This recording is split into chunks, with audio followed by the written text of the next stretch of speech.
Indonesia adalah tanah gemah ripah Lojinawi.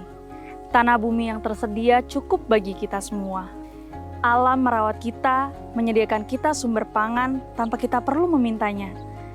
Kita hidup di sini dengan kekayaan alam yang melimpah dan juga bahan pangan.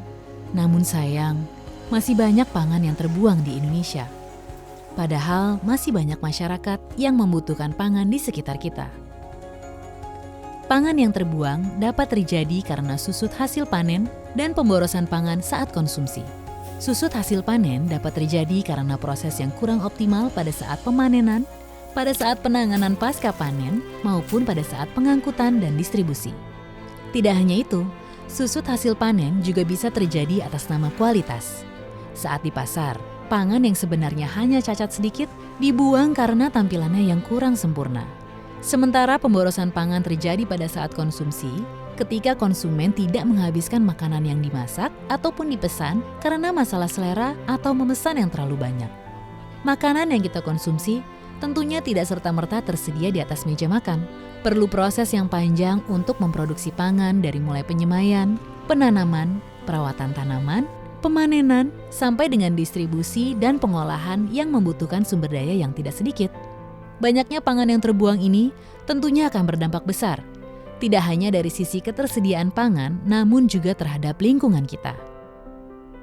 Kita telah memulai upaya mengurangi susut hasil panen melalui penggunaan teknologi yang lebih modern untuk panen dan pasca panen, pengemasan dan pengangkutan yang lebih menjaga keutuhan bahan pangan. Penggunaan controlled atmosphere storage dan cold storage untuk menyimpan komoditas pangan maupun pengolahan untuk memberikan nilai tambah sekaligus mengurangi susut saat panen raya.